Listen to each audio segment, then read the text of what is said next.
Welcome to the Deep Dive. Today, we're embarking on a bit of a literary adventure. That sounds exciting. We're aiming to conquer one of the most celebrated and, let's be honest, often pretty intimidating works out there, Leo Tolstoy's War and Peace. Ah, the big one. Exactly. Now, before you mentally check out thinking, isn't that just really, really long? Hold on. Hey, yeah, that's reputation. Our mission here is to peel back the layers of this huge 19th century epic. We'll be using insights from War and Peace, a literary monument, to show you why it's not just a massive book. Right. It's more like a profound roadmap to understanding the human condition, packed with timeless wisdom that honestly still hits home today. It really does. So forget its daunting length for just a moment, because we're about to explore some surprising facts and, frankly, compelling narratives within it. Okay. So let's unpack this. What is War and Peace fundamentally, and what drove Tolstoy to write something so, well, ambitious? It's quite something, isn't it? War and Peace. Well, it was first published serially, in parts, between 1865 and 1867. Okay. Not all at once, then. No, not initially. It was then sort of refined into its final definitive version by 1869. And the setting? The story itself is mainly set between 1805 and 1813. This was right in the middle of the Napoleonic Wars. A hugely turbulent time. Absolutely. A period that utterly dominated and, you could argue, dramatically reshaped Russian society and, well, the whole of Europe, really. And Tolstoy himself. He had military experience, right, from the Crimean War. He did, yes. And that experience seems crucial. So how did that influence his approach? Because it feels like he was doing something different from just standard history writing. Oh, completely. What sets his approach apart is how he fundamentally challenged those conventional historical narratives. Right. He wasn't just recounting battles and treaties. He's doing more. Much more. He was daringly blending fictional lives, completely imagined characters with real historical events and actual figures. Mm-hmm. Napoleon, Tsar Alexander, Kutuzov.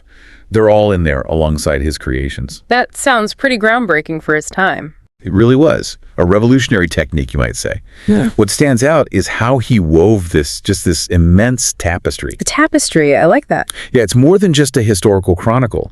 It's a story that intricately links these very personal journeys to those monumental historical crossroads. It vividly shows how the grand sweep of history just inevitably shapes individual lives. Okay, so with such a huge historical canvas, it could be easy to get lost in the sheer scale of it all. Yeah. But ultimately, this is a story about people, isn't it? So who are these individuals? Who are we following through all this upheaval? Indeed, you're right. At its heart, the novel really orbits around the fortunes of four main aristocratic families. Sort of families, okay. Primarily, you've got the Rostovs, the Bolkonskis, the Kuragins, and the Bezukhovs.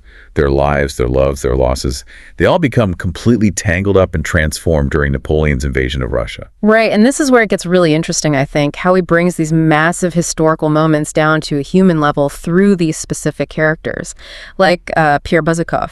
Ah, Pierre. Yes. Tell me about him. He seems like a central figure. He is. Pierre starts out as this, rather socially awkward, illegitimate son who suddenly inherits this enormous fortune. Instant wealth and status, but he's still figuring things out. Exactly. He embarks on this incredibly earnest, sometimes clumsy spiritual quest. He's desperately searching for meaning, for purpose in a world that's just been thrown into utter chaos by war and social change. And then there's Prince Andrei Bolkonsky. He sounds quite different. Very different. Andrei is, brave, intelligent, principled. He's an officer in the army. Driven by duty, perhaps? Initially, yes, but he becomes haunted by this profound disillusionment. He grapples with the futility of military glory, the emptiness he sees in high society, and the bitter pain of personal loss. His journey is really one of constant existential questioning. Quite intense. And Natasha Rostov, she brings a different energy, I gather. Oh, completely, Natasha. She starts as this wonderfully vibrant, impulsive young girl, just brimming with life. Full of youthful energy. Totally. Her romantic adventures, her enthusiasms, even her quite serious mistakes. They perfectly capture that fleeting innocence of youth and its eventual, sometimes painful loss as she matures through hardship. And it's through characters like these, Pierre's searching, Andrei's disillusionment, and Natasha's vitality, that we experience the big historical events. Precisely. Battles like Austerlitz and Borodino aren't just historical backdrops. They're depicted with both, sweeping grandeur and this truly raw, unflinching realism seen through their eyes and experiences. The chaos, the fear, the mud, the blood. It's all there. Wow. So, okay, if we connect these incredibly personal stories to the bigger picture, what are the really big ideas that Tolstoy is wrestling with here? That's the core question, isn't it? What's he trying to get at through all this? Yeah, beyond just the obvious contrast of war versus peace, it feels like he's digging into something much deeper. Like, what actually shapes history? Is it Napoleon? Is it chance? And what's the point for us as individuals trying to live meaningful lives? You've absolutely nailed it. One of his central arguments, maybe the most famous one, is about the very nature of history itself. Cool.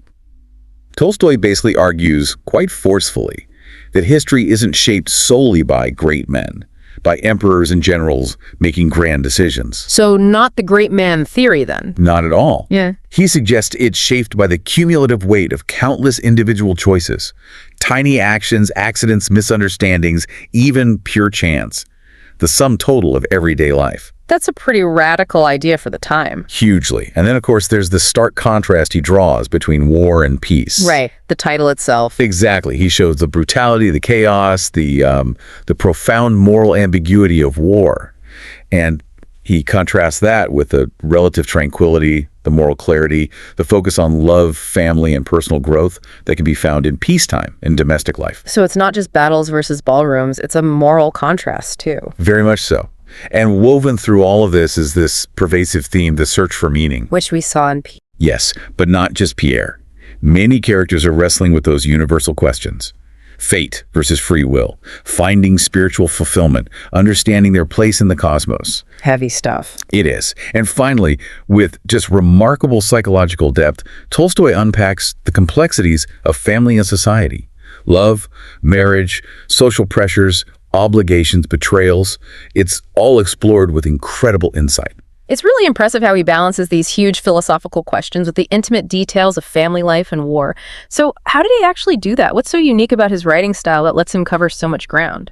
Well, what's truly ingenious about his narrative style is its hybrid nature. It's not quite like anything else. Hybrid? How so? War and Peace functions as both this sprawling epic novel and a series of quite profound philosophical essays. Ah, so he breaks from the story. He does. Tolstoy frequently pauses the main narrative, sometimes for many pages, for these long, thought-provoking meditations. He reflects on free will, the nature of leadership, his whole philosophy of history. That sounds like it could interrupt the flow, though. It can, for some readers, but it's integral to his purpose. Alongside that, though, he achieves this immense realism. Realism in what way? Just capturing everything with minute detail. Both the small moments of daily life, like gossip at a ball, or the look on someone's face in the grand, chaotic battles. You feel like you're there, whether it's hearing the rustle of a ball gown or the earth-shaking roar of cannon fire at Borodino. Immersive, then? Extremely. And, crucially, he uses multi-perspective narration. Meaning we see things from different viewpoints. Exactly. The reader genuinely inhabits many minds. You shift effortlessly between aristocrats and peasants, generals and foot soldiers, men and women. You cross social classes and scenes constantly, giving you this incredibly broad, almost godlike view of events. That must be why the characters feel so incredibly alive and, well, relatable, despite being from such a different time and place. I think so, yes. How does Tolstoy make them so strikingly human? Flawed, changeable, utterly believable. You mentioned Pierre, Andrei, Natasha. What is it about their inner struggles and hopes that still connects with us so strongly today? It really comes down to his commitment to psychological realism. He doesn't give us static archetypes, just the hero or the villain. They're more complex than that. Much more. They're evolving individuals. Pierre's earnest moral searching, which is often quite clumsy and naive, that reflects a universal quest for purpose, doesn't it? Yeah, definitely. And Andrei's heroic despair, his intellectual grappling that captures the disillusionment that can come when you confront life's harsh realities. And Natasha? Natasha's impulsive warmth, her moments of pure joy, but also her crushing mistakes, that embodies the journey pretty much everyone takes, from youthful innocence to a more mature, sometimes scarred understanding of life and love. He lets them be contradictory. He lets them grow and change and make terrible errors, just like real people. Right. So moving beyond the pages themselves, what has this monumental work actually given to literature? What's its lasting impact, its legacy? Oh, its legacy is just Immense. There's really no overstating it. War and Peace is pretty much universally considered one of the greatest novels ever written. High praise indeed. It's often called the pinnacle of realist fiction. It has profoundly influenced countless other authors. People like Thomas Mann, Virginia Woolf, Proust. The list goes on. So it changed the game in a way. It really did. And it continues to be studied constantly in universities and by writers for its narrative innovations, its philosophical depth, and just its vivid, unparalleled portrayal of a nation, a society in upheaval. And it's reached beyond books, too, hasn't it? Adaptations. Absolutely. Numerous adaptations across film, television, some truly epic miniseries, opera, even stage plays. It's really cemented its place not just in literary history, but in wider culture. That way he balances the intimate moments with that grand historical sweep. It really seems to set it apart. It's easy to see its strengths now. That deeply immersive world building you mentioned. Yes. The rich, evolving characters we've talked about. Those really thought-provoking reflections on life, death, power, human nature. Tolstoy truly crafted something timeless, didn't he? He absolutely did. It's a stunning balance. Okay, but let's be real for a second. If someone listening is now thinking, maybe I should try it, what are the hurdles? What are the potential challenges for a modern reader picking this up? That's a fair question. And yes, while it's undoubtedly a masterpiece, it does present some possible challenges. Like the obvious one. Like the obvious one. Yeah. Sheer length. We're talking over 1,200 pages in most editions. That's a commitment. Definitely. And linked to that, those philosophical passages we mentioned, some readers find they slow the pacing down considerably. Right, essay parts. Exactly. Also, there's a very large cast of characters. Keeping track of all the names, the nicknames, the complex family relationships, especially early on, can be a bit demanding. Like needing a cheat sheet. Some editions even provide them. And finally, while it's not essential, having at least some basic knowledge of the Napoleonic Wars and the historical context can definitely enhance your appreciation. It helps understand what's at stake. Okay, so acknowledging those challenges, the length, the complexity, the history bits, and what's the ultimate verdict here? Why should you, the listener, still consider diving into this monumental work? What's the core takeaway that makes it worth the effort? Well, what's truly fascinating, and maybe the most important thing to grasp, is that War and Peace isn't just a novel about war or just about history. It's more than that. It's fundamentally a profound, incredibly comprehensive meditation on the human condition itself, all its facets. So the payoff is there. Absolutely. It rewards patience. Yeah. It really does. It gives you insights that feel completely timeless. The fragility of love, the sheer unpredictability of life, how vulnerable we are to forces beyond our control, and those mysterious, often unseen currents that seem to steer nations and individual souls alike. It remains, quite simply, an unmatched literary monument. Wow. So whether you ultimately decide to read it for its sweeping historical story, its brilliant psychological depth, or its deep philosophical reflections, it sounds like it continues to offer something truly profound to anyone who engages with it. I believe so, and perhaps this raises an important question for you listening right now. Go on. If Tolstoy argues so powerfully that history isn't just shaped by grand leaders and big events, but by the sum total of countless individual choices and actions, what does that say about the cumulative impact of your choices? Even the small, seemingly insignificant daily ones. What impact do they have on the broader currents of your own life and maybe even the world around you? That's definitely something to think about. A powerful final thought to take away from this deep dive. Perhaps something to reflect on, whether you tackle the book itself or not.